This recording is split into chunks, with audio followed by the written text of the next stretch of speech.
Bonjour, bienvenue dans cette 8e émission de Réformateur.com, lesquelles sont donc consacrées aux abus, anomalies et aberrations méritant une réforme. Je vous propose aujourd'hui de nous pencher sur un sujet qui n'a certainement pas manqué de vous interpeller, et qui est une exception bien française et uniquement française, qui est celle de savoir si, en France, les coupables n'ont pas davantage de droits et de protection que leurs victimes. On peut légitimement s'en interroger. Vous vous souvenez qu'il y a quelques années, on avait instauré une loi interdisant de montrer les visages des victimes. Loi qui n'est, la plupart du temps, pas appliquée. En revanche, vous avez remarqué que dans toutes les images que l'on nous montre d'agression, de vol, de vandalisme, de dégradation, de violence, ou de lynchage envers la police, par exemple, envers les policiers, eh bien, ces images sont toujours floutées, y compris pour les images de braquage à main armée, etc. On peut sans légitimement poser la question pour trois raisons. La première, c'est que dans les autres pays, cela n'est pas du tout le cas.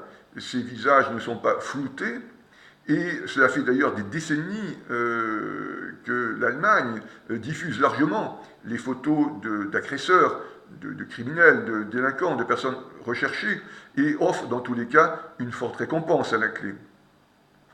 Deuxièmement, il est certain que cette absence de floutage diminuerait la criminalité ou les délits, les agressions, puisque à l'heure actuelle, il y a des caméras de surveillance, la vidéosurveillance est installée partout, aussi bien à l'extérieur qu'à l'intérieur. Et cela, évidemment, freinerait la délinquance, sachant que la suppression de ce floutage eh bien, permettrait d'être reconnu et systématiquement dénoncé.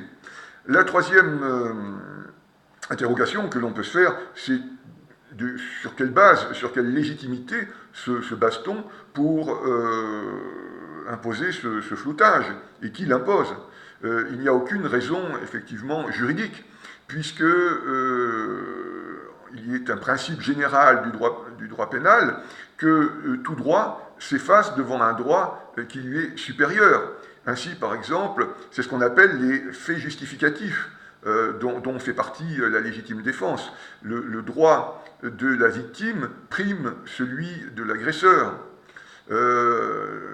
C'est aussi le cas des faits de l'état de nécessité, c'est-à-dire quelqu'un qui va casser, fracturer la porte d'un appartement parce qu'il a vu de la fumée dedans pour aller éventuellement porter secours, ceci n'est pas une infraction de domicile. Alors, donc, on peut s'interroger effectivement sur cette exception française qui ne trouve aucune justification légale, et donc on aurait besoin là aussi de réformes, et avant tout, non pas de réformes législatives, puisque l'arsenal juridique y est, on aurait besoin d'abord d'une réforme des mentalités, puisque c'est un problème de mentalité française, pourrait-on dire. Voilà, merci, à bientôt pour la 9e émission.